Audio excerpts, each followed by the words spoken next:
When you bring new people into the business, you almost start diluting things. So you almost have to bring people into your world before you can expect them to adapt. When you have such a clear objective as to who you want to be and how you want to be, it gives a real true north as to where the brand's going to go.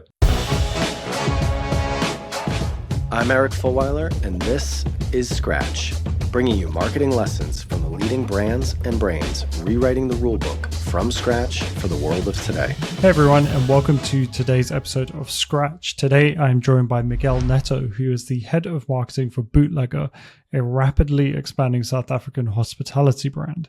Now they have, in just 14 short years, built 115 cafes across South Africa. Miguel has joined the company as head of marketing and has been instrumental in a couple of the huge partnerships that the brand has done in the past 12 months, namely the Bootlegger and FlySafair partnership to put Bootlegger coffee on the planes across South Africa.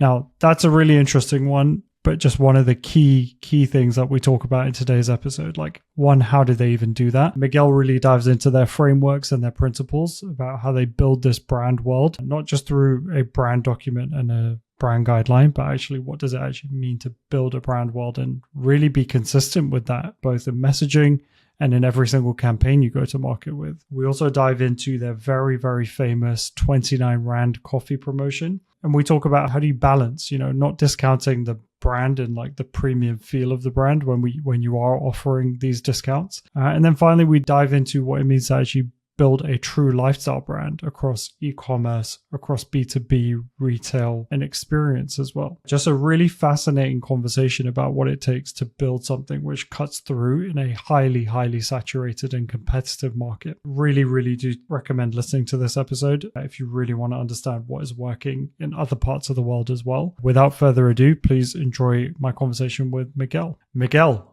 welcome to Scratch. Thank you very much. Thanks for having me. It's great to be here. I'm incredibly excited to have you on the show. As head of marketing for Bootlegger, you are definitely one of the top editorial candidates that we've had on our list for a little while when it comes to South African brands, which are just absolutely crushing it and doing so much in that challenger space. I was recently over in Cape Town to visit the team over there and just started to really see the coffee scene, but just like the amazing hospitality scene that is building down there. And so, yeah, very excited to have this conversation with you today. Yeah, it's I'm glad to hear that you said you were in Cape Town. We call it we would like to the unofficial capital of South Africa, but Cape Town around this time of the year is an absolute it's booming with tourists, with the locals out. The weather's great, and I guess our industry is booming, but I think I'm safe to say any industry in Cape Town this time of the year is booming. So it's a good time to be in South Africa and a good time to be in Cape Town. I mean, definitely worse places to be, this time of the year. Okay, great. So Miguel, before we get into all the intricacies of Bootlegger and what you guys have built over there, we have a slight icebreaker question. We ask this to every single CMO and every single head of marketing which comes on this show. What is one challenger brand that you're passionate about right now, and it can't be your own? Within our industry or in general? Can be any industry. I guess at the moment, I'll give you, it's a very good question because there's a couple of brands which I'm really loving at the moment. If I look at in our kind of our realm, because Bootlegger plays in quite a diverse, we're not just a coffee shop, we're a restaurant, we're a destination, we're a work environment. But in terms of a brand, I'm loving where Tasha's is going at the moment, a highly respected brand in our competitor space. I think they've kind of walked a similar journey. They're estimated, they're calculated, and now they're starting to flourish. Their stores are looking great. Their offering is great, and I guess someone that I look up to. And I think the way they go about their business is what I admire most. Again, so a kind of a similar way, which is probably why I hover towards it. But I'm really enjoying Tasha's and their growth and what they're doing. And I guess if you looked at closer to home, I'd probably say Seattle. Really enjoying their growth at the moment and what they're doing for our industry in general and for their own brand. I'm really liking it. Awesome. Both brands which I'm not familiar with, so I'm definitely gonna have to check them out after this. Are they both just based in Cape Town or just No. across South Africa? Seattle national brand, even across Africa, and then Tasha's not as many stores, but also national. A couple up in Johannesburg. Tasha's a very similar offering to Bootlegger, probably not coffee led, more restaurant led. But if you look at a all-day cafe type vibe, where you can even come for an after-work drinks, a glass of wine, that's kind of where they are, and their food is immaculate, and their journey, as I say, it's been interesting to watch, and it's definitely one that not many people, when I speak to them, they say, "Who are you watching in the industry?" That they do make the list, which raises quite a few people's eyebrows at the time. Interesting. That's always a good thing, I feel. Yeah. Good.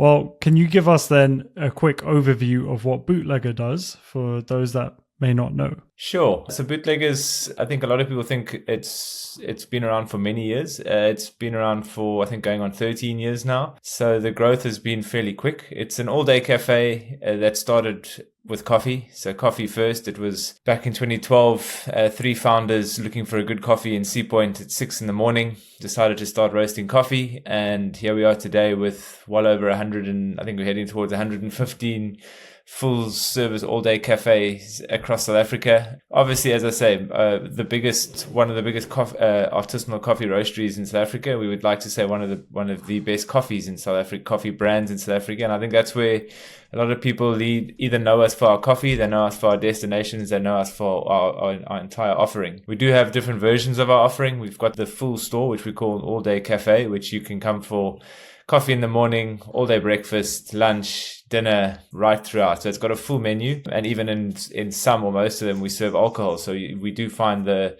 after work drinks type thing quite popular. So it's very interesting to see Bootlegger Coffee Company, and then people having these types of conversations about let's go there for dinner. So that's the all day cafe. And then we do have our what we call our excess, which is our extra small offering, which is where our direct coffee competitor comes in terms of the likes of the Vidas and the Platos and the Seattles in our industry. A lot smaller, still have a food offering, but no kitchen, and kind of pastries and those types of a food offering, and then the same coffee offering. You're more your grab and go type. And then we've obviously got a few of our other elements. But to sum it up, we're a national brand, and we are a lifestyle brand that was founded by coffee and is growing now towards, we would like to think, 200 stores by 2028 across South Africa and into the rest of Africa. And yes, our vision up until fairly recently was we're a lifestyle brand that enables connection. And that's kind of still along those lines. We're just on a journey now just to kind of fixing it up. But I think that really sums it up. We're a start or a finish or a middle or a meeting for anyone's day. And you choose what you want from our venue. But we are a coffee brand. We're roasting about 3.5 to 4 tons of coffee a day in Cape Town in our roastery, and we distribute across to our stores and to a network and wholesale and hotels and offices. So we do a lot of everything. Yeah, it definitely sounds that way, but it sounds like a very interesting place to be. I think one of the ways you've characterized the brand is obviously just there as a lifestyle brand, as opposed to just being strictly coffee. And I think that's a really important distinction that I want to lean into right out the gate, because one of the interesting reasons as to why we thought it would be cool to have Bootlegger on the show, and why we kind of look at you guys as somewhat of a challenger brand, is because you kind of have built this real bootlegger world around what you stand for and what people buy into, especially your customers. Like, they know what they're coming to you for, and that is different for every single customer, but you're able to meet the customer where they are. Now, that to me really speaks to like a very, very strong persona that you've built. And one of the things that was referenced is, this James Dean character archetype that you've built around. So I'm really keen to understand, like, one, where did that come from? But also, how do you now translate that character persona into something, which is real in your marketing and brand decisions? So yeah, absolutely. It's been quite an interesting. So we lived through our founders' eyes, the 3 founders, and early days, as I mentioned, when they thought about starting this up. I guess like any startup, you've got an idea, then it evolves into something, and then you've got to get to that point now. What are we? Who are we? Where are we? And how are we? And I guess the early days, they sat around when they came up with the name, and you start having those discussions. If we were this, what would we be? If we were a car, what would we be? And instead of just shooting out a name, they went through a journey and they said, what is our characteristic? Who is the type of person that we want to be? What do we want our customers to think when they engage with us in the store, when they come into the store, the feeling you get, or if it's online, or if you're engaging with us on any of our forums, how do we speak and how do we show up? And I guess, the persona that came out through them and some of their life stories and things and their likes and their favorites was a character of James Dean. And I think when you have such a clear objective as to who you want to be and how you want to be, it gives a real true north as to where the brand's going to go. And I think it's stuck so fundamentally key to that is where they've guided this brand over 12 years. So I've worked in a couple of different industries within the marketing world. I've built teams in various industries, but this one is so specific and it's so refreshing to work for a brand that knows who we are and what we want to be. Sometimes to our own detriment in terms of, we might not get the 100,000 people liking us or following us, but we know that the ones that we do have are bootlegger loyals, and eventually people will follow the others accordingly. So I guess for me, it's part founders, part, the journey at the beginning, and then holding the line. It's a saying we use very often within the bootlegger world, that people that have come through the business, we never say that something is wrong. So if we're writing content, we're writing social posts, or we're coming up with a campaign, we never say something is wrong. We say it might just need to be adapted to bootlegger, which is very unique. Sometimes you look at things and you create something for something, rather than saying, let's have an idea, formulate it, and then plug in bootlegger and see how does it fit. So our brand voice, our brand tone, how we write, how we create, and the things that we come up with are all run through meticulous. I mean, we have day one still sitting in the office. So we've got all three founders and our CEO, Ricky, who is a founder at this, also a founding member, all four in the office all day, every day. So we're living through their eyes and we're taking their guidance. And as this brand grows, they're letting go slightly, as as a business grows. But at every point, we always have this refreshing stop where we say, is it the bootlegger way? And are we acting like bootlegger, from the look to the feel to the sound, etc.? And I guess if you look at the persona of James Dean, standing in the corner, pretty cool, pretty slick, probably got a cigarette in his hand. He doesn't say much, but when he says something, it's either a bit quirky, quite serious, and it's kind of what you feel when you would walk into a bootlegger, or when we put something out. If we like to have fun, so sometimes we'll put out a post that might tickle a bit here, or sometimes we really are straight to the point. So we're normally using 4 words instead of 10. That's the way we kind of write and things. So I guess that gives you an idea as to how we go, and I think this could resonate with a lot of people who either know bootlegger,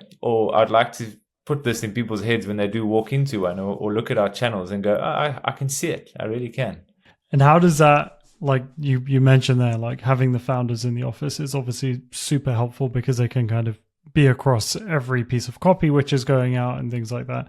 But has that kind of, as the brand scales, like you said, past 115 stores now, how does that translate into any sort of marketing frameworks? Have you guys built, brand frameworks around, what does it look like to write in 4 words versus 10 words? Have you done those types of things? Yeah. Any key things that you would impart in terms of wisdom when building those frameworks?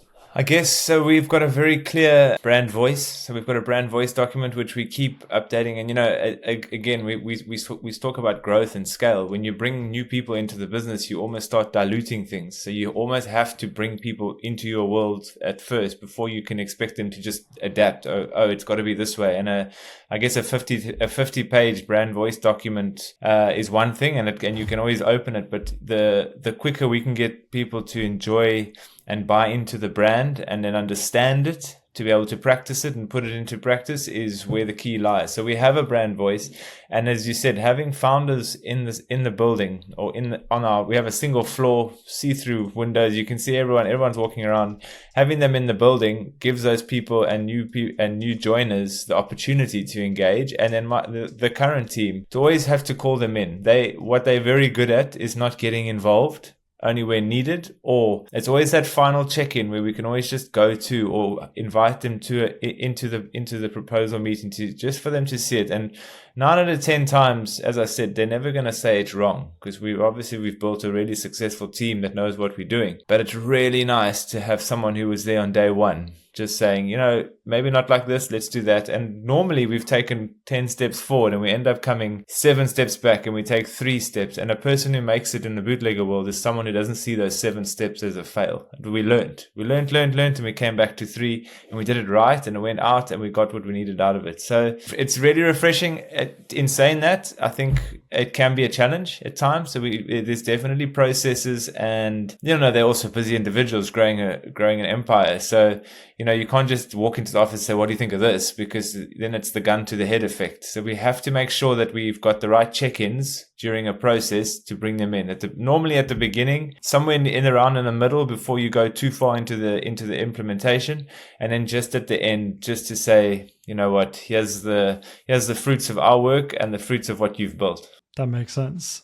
And as you've kind of gone through that, developing that brand world for Bootlegger, have there been any opportunities or, even trends on social that you've had to walk away from just to protect that identity? Yeah, I mean, the coffee world's full of them. I mean, I think the world is full of them, not just the coffee world. But, one that came to mind when you asked straight away now was the coffee rave. Everyone started doing coffee raves. Our customers are everything. And obviously, we got thousands of requests through our channels and through referrals and things saying, when are we doing a coffee rave?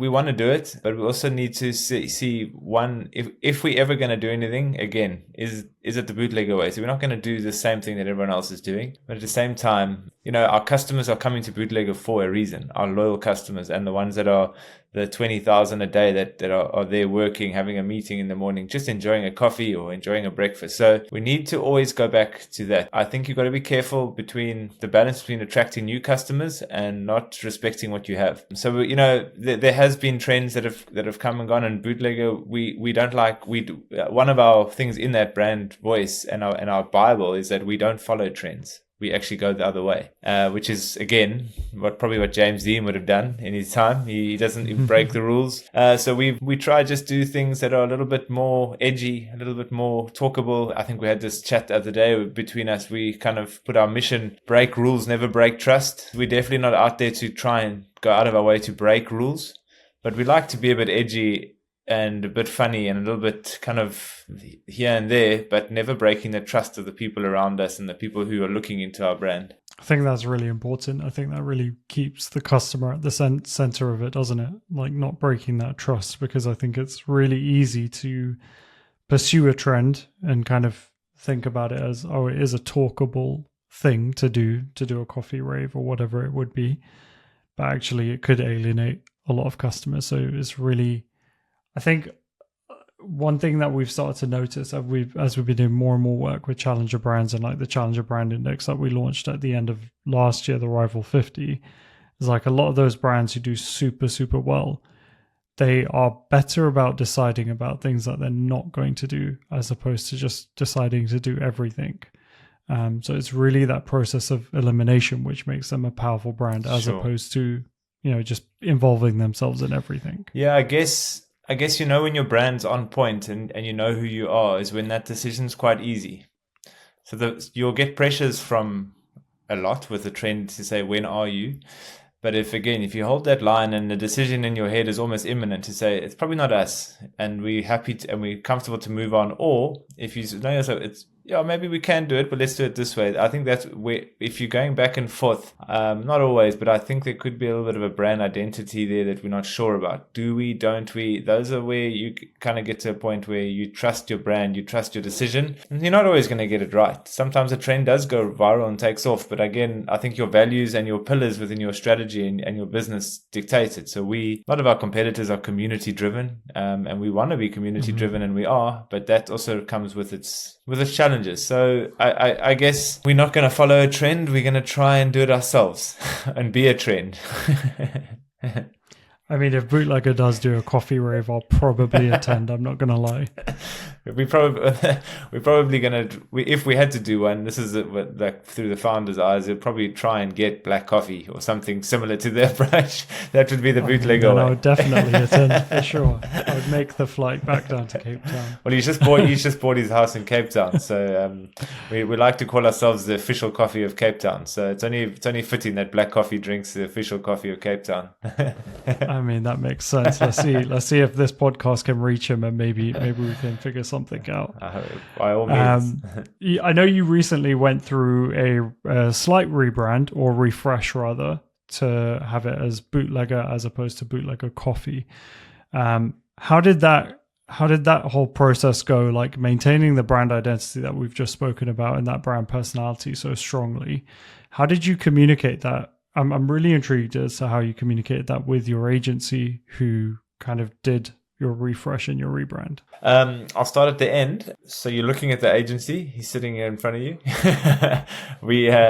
We built so we have our marketing team is an internal marketing team. We don't outsource anything other than a few of our optimization and our listing things. So that's I think point one is where we were able to really hone in on a rebrand, is when we had our designers, myself, workshop with the founders to get to it. Why we did it, I guess when you look at the expansion, it's 10-12 years old at the time. The strategy dictated we need to grow nationally. Obviously Cape Town founded, Cape Town born, and the strategy was to grow outside of Cape Town. And if you look at a logo that's got born in Cape Town, yes, it's historical and it's always where we will be from, and it's something to be proud of.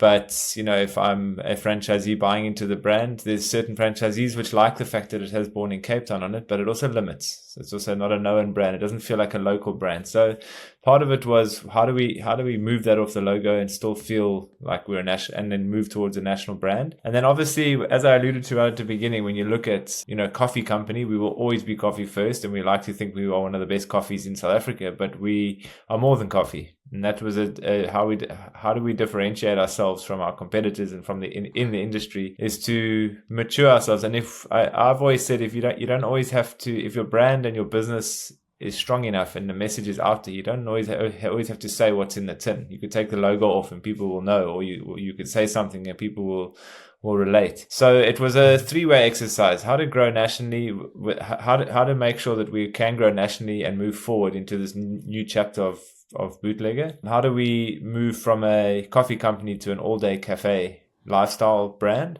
And then the third one, well, actually fourth. Third one, application. The logo did have its restraints in terms of how we applied it and where we applied it, and we just saw it getting blurred. And then again, I guess brands. The theme of our entire one was debranding. So how do we do less to do more? And that's where it started. So we were actually, to be honest, we were on the journey towards finding an icon.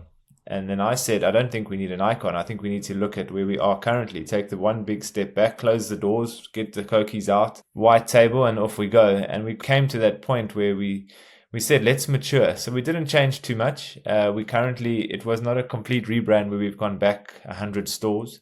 We've introduced a new logo. We still have our current logo, which is where the heritage lies. And as we evolve and as stores revamp, so everything going forward will be what we call new logo or new brand. And then we still got our heritage, which sits in our, I'm going to say, older stores or current stores. And as they evolve over their 5-year revamp period, they will adopt a new logo. And that was, I guess, financially as a business, also just to not be a bull in a china shop and say, here's the new logo, you all now have to drop millions of rands to revamp your stores. So it was a very clever way to do it. And to answer your last question about how did we put that to the business, I guess we told the story. I mean, we put a really cohesive, you take 4 individuals in a room who are shareholders, founders, and stakeholders, and tell them, I'm going to change your logo. It's not really the easiest conversation to have. So it was really taking them through the journey, making them understand why, telling them what other brands have done and what we think we need to do, and then show them that, this is the way forward. What does the future of this logo look like? And we did that. And I think, again, like I've alluded to a couple of times, I guess the trust that they give and the feedback they give and what came out of it was a really seriously successful rebrand. And I think the buy-in of the business and the buy-in of obviously franchisees and the internal team was where we put our first focus, making sure everyone knows what, where, why, and how. And we came to a really, really, really strong rebrand and then out of that, the aha moment went off and the light bulb, there was our icon, the gold dot, the full stop, the finality, the precision. So that is our icon for the next 5 years. We will be driving a black billboard with a gold dot on it, and in 5 years' time, someone's going to say, "That's Bootlegger," without a logo on it. Awesome. And I think that's an interesting segue actually into the next piece of the puzzle, because you've kind of alluded to it and mentioned it a couple of times already. Like, Bootlegger is now just bigger than just coffee. You're doing retail, you're wholesale, e-commerce, franchise, all those different elements to it. So actually, you're doing that all whilst maintaining just the single brand identity. So what do you think has kind of worked across both B2B and B2C? What do you think the key differences are in the marketing approach for both of those, and where do they kind of overlap? So from a B2B perspective, just to clarify, we are wholesale, so we're selling. So as I said earlier, we're roasting. On our side, B2B is called coffee. So we were to wholesale to hotels, to restaurants, to offices, from machinery to training to staffing. It's all done in-house, and that's what we call B2B.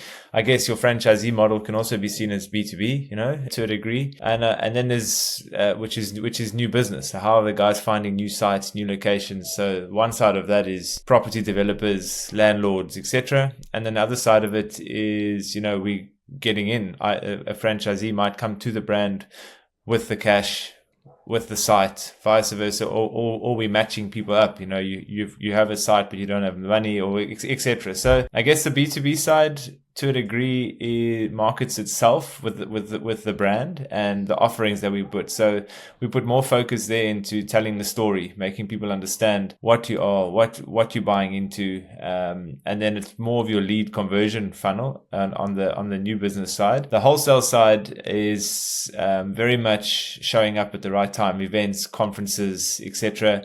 And then, the brand and the coffee is that good that people want to have Bootlegger in their office. They want to enjoy it at home. So the e-com has been such an incredible thing. We had an e-com site which was just kind of I guess it was just there because we knew some people would like Bootlegger at home. And it's turned, over the last couple of months, we've actually realized that putting a proper strategy and some really strategic approach behind it has turned into an incredible finding that, like, people are buying anything coffee online through Bootlegger. We've got people buying our iced coffee tins online. It's been an incredible look. And for me, it was a light bulb moment that's where we really are using that to grow our brand. I'll give you a really silly example when it comes to e-commerce, and like, people look at us. We made a high-end dog bowl, and we put it. It was a really expensive dog bowl. Put it online, and a lot of people didn't like. Some people said to me, like, "Why a dog bowl?" I said, "Well, if you look at it, that's how you position lifestyle. We might not sell a lot. We didn't go that deep in terms of consignment stock of thousands of these things, but we had a category. It was called the Buddy Club." All of a sudden, people start seeing us in a different world. We've got a lifestyle range, where we're selling staples, pantry staples, coffee butters, and those type of things. That, yes, to a degree, is an e-commerce exercise, but it's also an exercise and a journey towards that lifestyle that I spoke about. We're playing a part in so you can now have a Bootlegger at home in the morning. You're probably going to go to your meeting, meet at a Bootlegger, all the way through to, flying in the sky. Now we've put Bootlegger in the sky to just enjoying it at the office because your office has Bootlegger, or at an event. So I guess it's how everything ties in to Bootlegger. And then as on the B2C side, I think that's where most people know Bootlegger. It's the stores. It's the brand that people buy into. That's probably the one where we put obviously most of our focus. But I guess, as you alluded to, it all sits under one brand. So if we're doing our job well enough that the logo is strong enough, no matter what sits underneath it, what sits behind it, then people are going to want to know. So inviting people into our roastery to come and have a look, do the tours, roastery experiences. You'll never look at coffee the same. And then we've introduced you to coffee, but you're going to come there and probably have lunch. or probably bring your friends for a run and start a run or finish a run from there. So again, it's for us, then you go into the community side. So we do a lot of marketing and a lot of efforts, but it's very strategic and very measured. But our first priority is to look after our franchisees, obviously, and our franchisee stores, because those are people on the B2B side that bought into the business and the brand. And how does brand show up nationally and internationally to help them grow locally in their region, which they have to do. They've still got to grow their store in their region. They're the local, they've got to take the logo off. You've still got a coffee or a restaurant business to run. My job is to make sure that the country knows who Bootlegger is and they know that it's in that area. And how you mentioned a little bit there about the lifestyle brand and the e-commerce strategy. Is the lifestyle brand the strategy for e-commerce, like building these different products that, would not necessarily be typical coffee products? Was that the thing that really got you guys, the exposure in the home, or was there something else that we're missing there? No, I think it was more that, our coffee is an everyday blend. So people enjoy the fact that you can have our coffee morning, afternoon. So we haven't got, all these varietals of blends. We have the Bootlegger blend, which is something that people enjoy, and people want to have it at home. So finding from the drip bag to the filter coffee to the ground beans to the pods, etc., making sure that it was accessible for people to enjoy our brand at home, which then ticks lifestyle. It's not, I don't have to go to, I'm probably going to go there as well when I pass one, but at home I can still enjoy it. And then obviously as a brand of our scale, having the machinery, having the affiliations and the partnerships with all these different suppliers and things, it opens us up to really being your one-stop shop for all things coffee and all things Bootlegger. When it comes to what you alluded to now on the lifestyle side, that's just us kind of putting another tool into our toolbox from the brand side. It wasn't never a revenue exercise. It was more around that lifestyle. So we and again, it comes back to that, just finding different ways in the Bootlegger way to do things. So we've done, and it's also some brands come to us that makes sense. They want to do a partnership or a collab, and we say no to a lot of them because it's just a collab for no reason or no authenticity. Probably not going to do anyone any good at all. It's another one of those trends. But there are a few that come along the way, and Mer being a high-end, takeaway, or like coffee cups, whatever, that makes sense to us, and it just helps us be that one step up. So I guess e-com, and e-com, you've got place to play and place, but for me, you put an e-com ad out. Yes, it's an e-com ad, but it's also a brand ad, and how we shoot and how we position. It's all very much thought through. Switching gears a little bit, and you mentioned this a little bit before, and I think most of the people who are listening to this know already about your airline partnership, but I do want to dive into that because I think that's such a great example of a non-traditional growth play. You mentioned you want to make sure that people see that brand everywhere that they're going, and that they start to instantly recognize it and can trust that this is the best coffee. What made you pursue that instead of a more conventional marketing route? It was an interesting start. It started off with looking at the strategy again. So you want to grow nationally, and then what are your verticals to really make a big play? And so we are a national brand. Obviously, outdoor advertising and billboards and things are where a lot of the, I guess I'm going to say big brands play, because they've got the out of home budgets, and they would go there. The other side of it came into, in the strategy, it says we want to make 2 to 3 big plays a year. And we're willing to spend a year or a year and a half on something to make something that comes into the industry with a bang. So it was a bit of a mix between the two of those. Then we went and did some investigating. Where do the problems lie with, I guess, coffee, and where do the opportunities lie? And in South Africa, especially, our airline coffee quality was horrific. It was a consumer problem. People weren't drinking coffee in the sky. So I kind of said, why don't we try and get up into the sky and do coffee properly in the sky? And that for me then went to that, it ticked that box of, if you can put your branded cup and your product in the sky, where you've got thousands and thousands of people a day traveling around the country, national growth. Don't have to hope that someone sees my billboard. So we started that journey, and it was really one of those, I would say hold my beer, but it was like hold my coffee, let's go. And it was it was never, and this is hand on heart, I've said this so many times in media and on panels, this was never a revenue exercise. It really wasn't. It was a full-on brand exercise. But in hindsight, it's turned into a pretty successful revenue exercise if you look at the numbers. So it has played both parts, but it took us a year. It took a year of dealing with aviation rules and regulations, dealing with TourVest, who runs Safair's onboard offering, dealing with Safair themselves, to make sure that they trust the brand. It was never done in the sky. To have, I think it's now 38 or 40 aeroplanes in the sky for that volume of people. Logistically, it was hard to get across the line because of the way that TourVest handle it with Safair and aviation. To have to put a coffee machine in the sky, it's not going to happen. To put a barista in the sky, we asked to do it really cool. Put pod machines in the sky, also not doable. So we had to really go back to why Bootlegger is what we are. We everything is in-house. We product develop in-house. We have our head of coffee. So it was a full-on team exercise of me going to them, going, guys, we've got an opportunity, but I've got a problem. I'm stuck. Product, what can we do? Coffee, what can we do? So we formulated the products for the deal.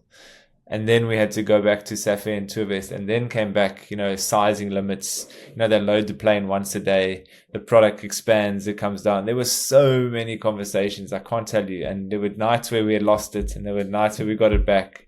And there were nights where we were asking old jobs to do favors for us. And eventually, it came down to a meeting where we said there was no benchmark here. So you can't say the margins were nothing. And then you say to a brand, trust us. That lift your prices and trust us. That's a hell of a thing to say to someone. But they did. And now I think they were proud to have a brand in the sky. And what's evolved in the last 7 months has been astronomical. It really has. I think we're on well over 700,000 hot beverages in the sky over just over 6 months. We've now taken the in-flight cover of the magazine. We've added a product range, so now we're doing the cookies and those things through the business, through our bakery, which is a Bootlegger silo bakery. So, it's, as I said, and all of this whilst growing the brand, whilst people going, you solved a problem. I don't have to buy a coffee before I get on a plane now. I've got my favorite brand in the sky. I can enjoy it. I've got the logo.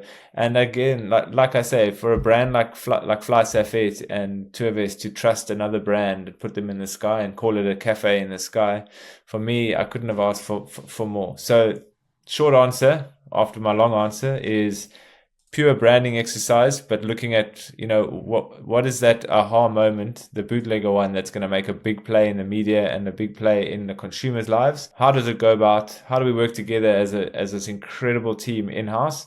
And how do we put it out there and make it work? And then with longevity. So there's so much. I wrote a LinkedIn piece this week. I said, I wish I could share what's coming. We are constantly evolving. Now we've reached airline. We're serving coffee at 30,000 feet.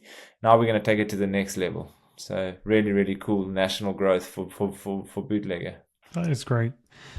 And that actually brings me on to one of the questions which came from our rival AMP SA community, our WhatsApp group for fellow marketers in South Africa.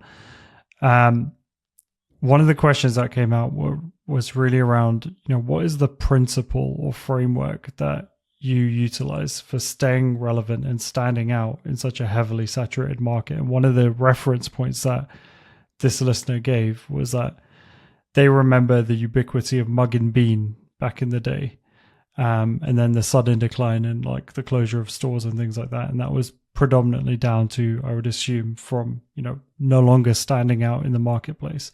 So they really want to understand if there is a framework that you use to identify any sort of unfair advantages for the brand, and how do you execute that? I can answer with one word, and it's what's literally drives the entire business. It's quality. Our vision is be better. So be better every day. The quality in Bootlegger is what differentiates us from, obviously we have the different models and we've got restaurants, but the quality from every touch point of the brand. Everybody's trained through the business. Anything we put out, if from a barista, I'll give you an example. All of our baristas are trained, level 2 barista training through Bootlegger. All of our stores that open, we train those staff. Anyone who joins the brand, we train. Then we've got in-house product development. Everything that you see on the menu, everything that's developed, everything that's made is done in-house and tested and tried and tried again. Even from our stage in NASA, it took a year to finally get right. I mean, they tasted thousands to put one out that went, yes, that's it. And now they're out in the market. All the way through to, even from that franchisee journey that I spoke about. When a franchisee joins Bootlegger, they don't just buy into a brand or put their money down and get four walls and a logo on the wall. They join what we call the Bootlegger journey. So they get this from their suppliers through to the build, through to the project management, through to the marketing, through to opening bank accounts. They walk a journey from an idea or wanting to be part of it to the day they open their door and then beyond.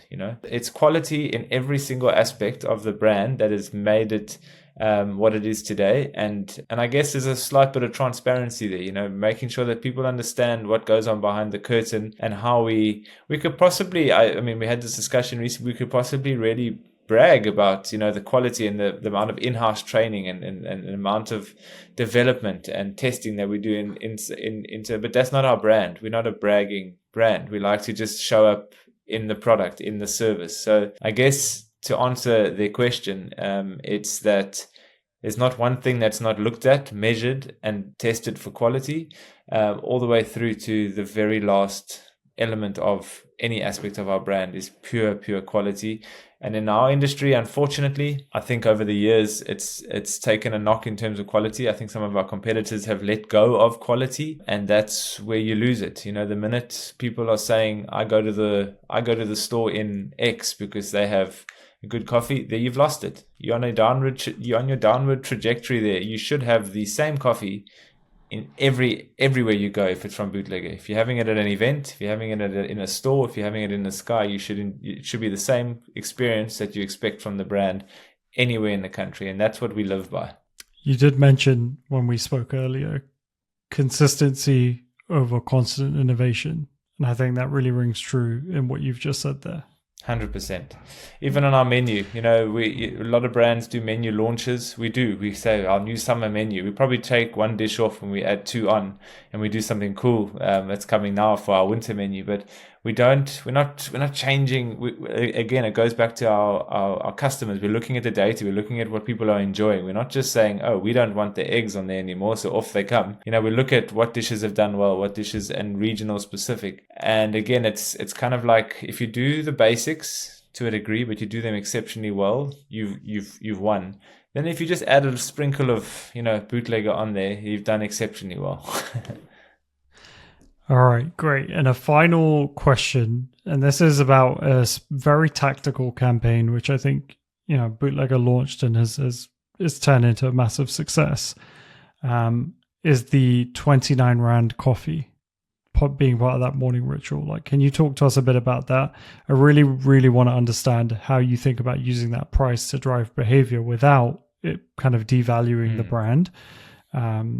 So yeah, let's hear a bit about that. I knew you were coming with that question. 29 Rand coffee is an interesting one. So our business doesn't run on specials. You won't see many signs with special this or special that, sale this, which was part of the strategy of 29 Rand coffee. But you do see, based on the data, based on the need of the stores, based on our brand, we have to make plays. You can't just sit and hope. Certain stores are great locations, and certain stores need a bit of help, but without diluting your business, your brand.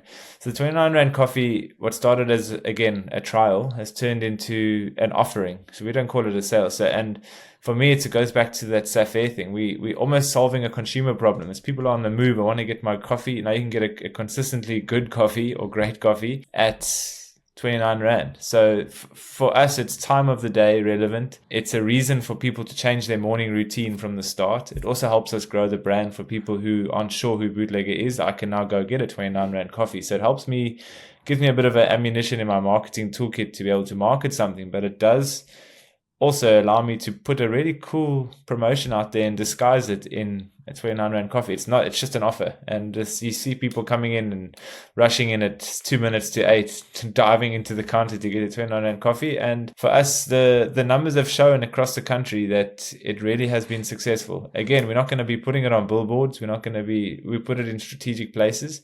But for us, the value of a 29 Rand coffee is you telling your friend, oh, did you know Bootlegger does 29 Rand coffee down the road, or at all their stores nationwide? That for me is how a successful campaign is run, and it's turned into an offer. Will we adapt it? Probably here and there. Might add a few combos on here. Everything that's put out is tested across the brand and across certain stores, which we call head office stores. So we are testing and playing around a bit. But the 29 Rand coffee for us has been it's been a really interesting journey and a successful, I'm going to say, campaign or offer that we've rolled out. Do you think that works really well with the brand still being a premium brand because you have all the other elements of it, of being a lifestyle brand, being in the home, in the air, all these different places? Yeah.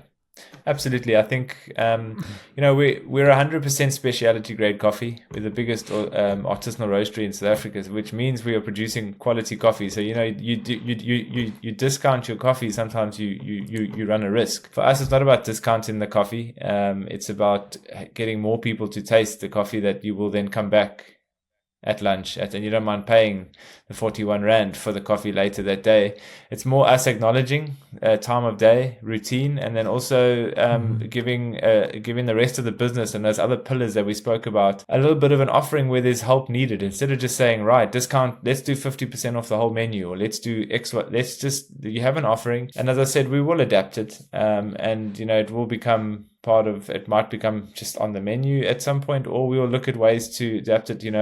Valentine's Day, get a coffee and add a pastéi for an extra 10 Rand. Now all of a sudden you're getting a coffee and a pastéi for 40 Rand. I mean, those are the type of elements where we will have a bit of fun with it, but I think it's here to stay for a while.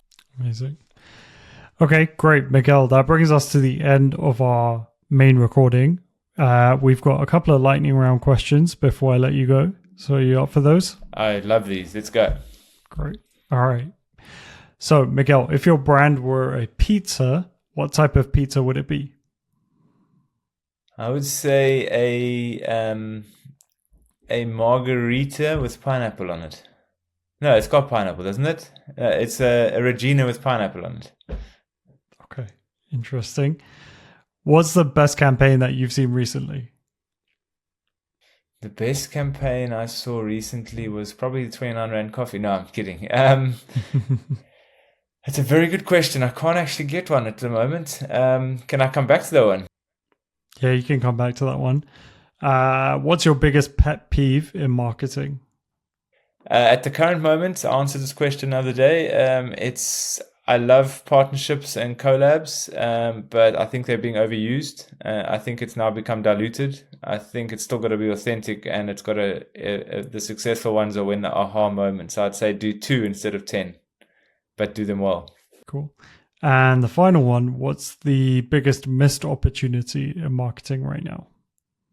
I think for me, I think more of what's happening here on this podcast, and I think more around marketers coming together to solve the current world of marketing that's evolving too fast with the additions of AI, with the additions of different strategies and different types of businesses evolving. I think the water is becoming a little bit murky, and I think we're all defaulting to the same stream, where I think possibly there could be more knowledge sharing, knowledge base growing, and more like real world marketing discussions that can be had. Well, Miguel, thank you for joining us today. Really looking forward to seeing what Bootlegger has in store and how you guys grow.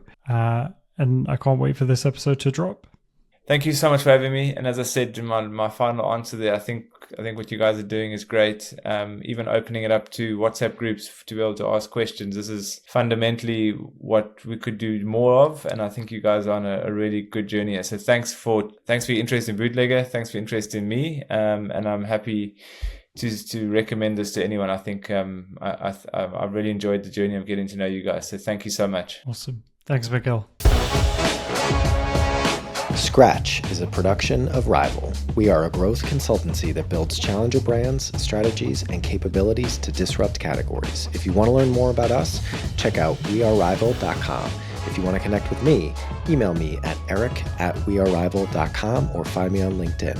If you enjoyed today's show, please subscribe, share with anyone you think might enjoy it, and leave us a review. Thanks for listening, and see you next week.